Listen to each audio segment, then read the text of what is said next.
हम जानते हैं कि जो लोग परमेश्वर से प्रेम रखते हैं उनके लिए सब बातें मिलकर भलाई ही को उत्पन्न करती हैं, अर्थात उन्हीं के लिए जो उसकी इच्छा के अनुसार बुलाए गए हैं।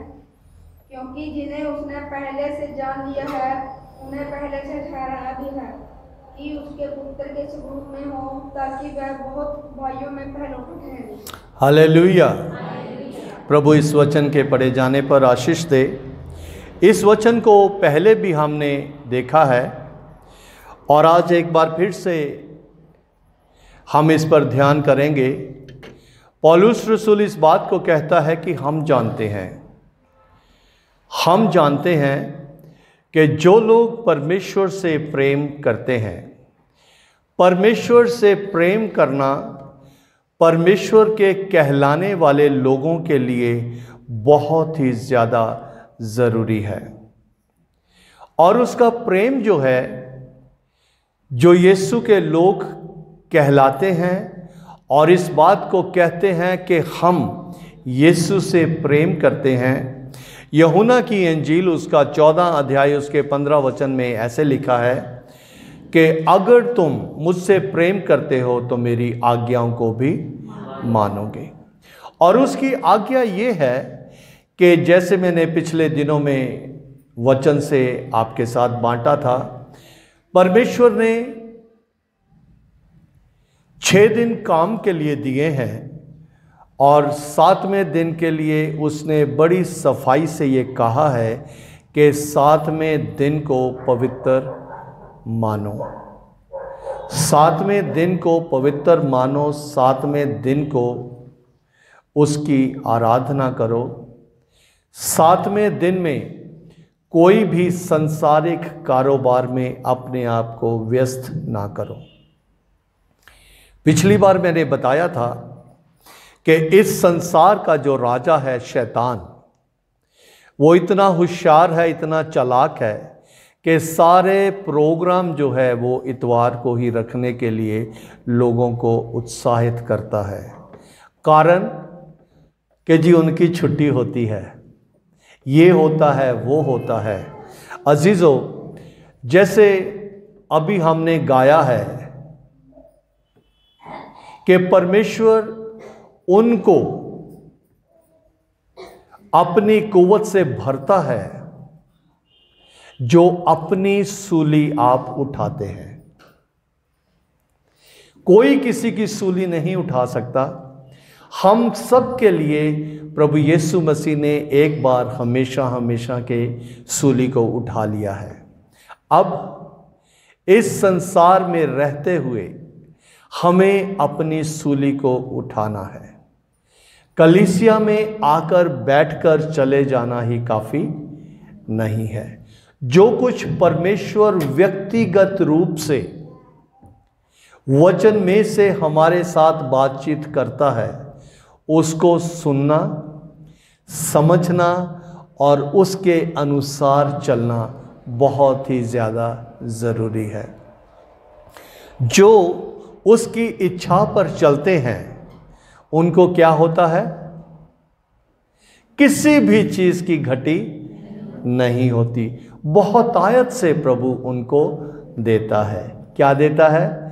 संसारिक आशीषें, आत्मिक आशीषें इस संसार में प्रभावशाली बनाता है, क्योंकि वो लोग उससे प्रेम करते हैं जो इस संसार को बनाने वाला है। वचन में बिल्कुल स्पष्ट रीति से हर एक बात का जिक्र किया गया है कि जब तक हम अपना इनकार नहीं करते, हम अपने आपे का इनकार नहीं करते, हम किसी भी तरह से उसके योग्य नहीं ठहर सकते।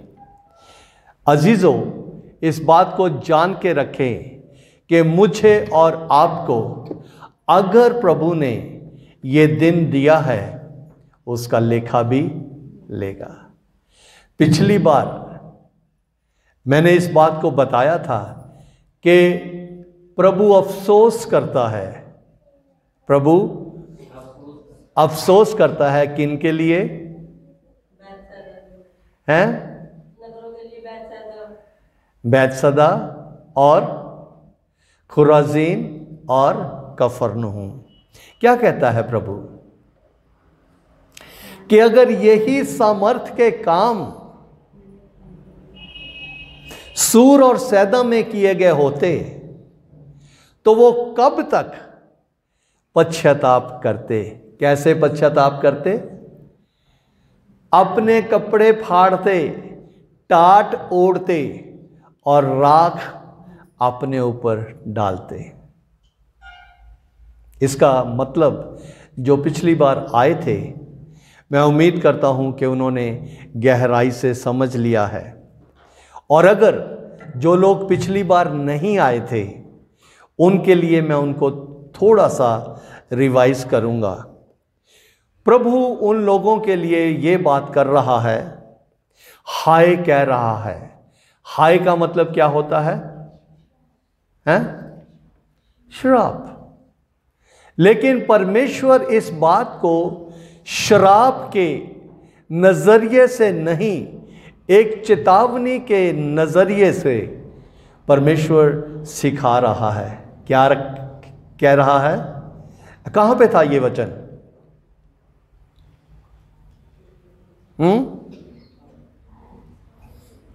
कौन बताएगा?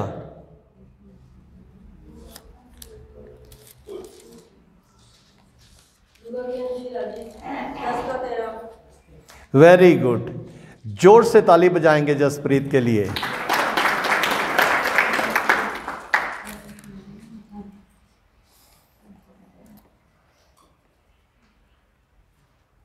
लूका 10:13। चमनलाल खड़ा होकर इस वचन को पढ़ेगा।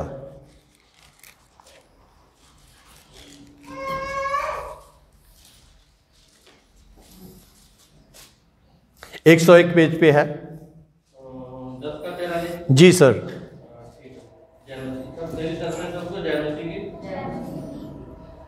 अविश्वासी नगरों को धिक्कार। हाय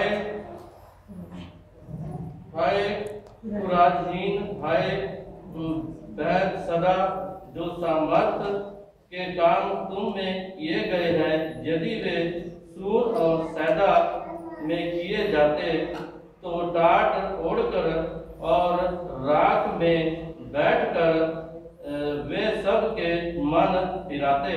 परंतु न्याय के दिन तुम्हारी दशा से सूर और सैदा की दशा अधिक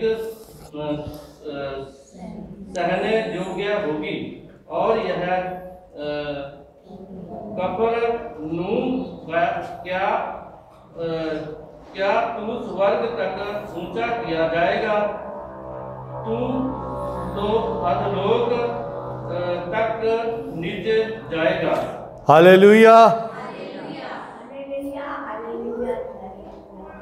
सोच के देखें, याद करें कि जो परमेश्वर ने मेरी जिंदगी में काम किया है,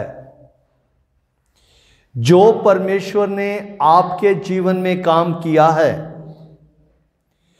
जो परमेश्वर ने आपके परिस्थिति को उलट कर दिया है और आपके फेवर में किया है, प्रभु यीशु मसीह इस बात को समझा रहे हैं, सिखा रहे हैं कि उन लोगों पर हाय, उन लोगों पर हाय जिनको मैंने बहुत खराब परिस्थिति में से अपने सामर्थ्य के द्वारा ऊपर उठाया है।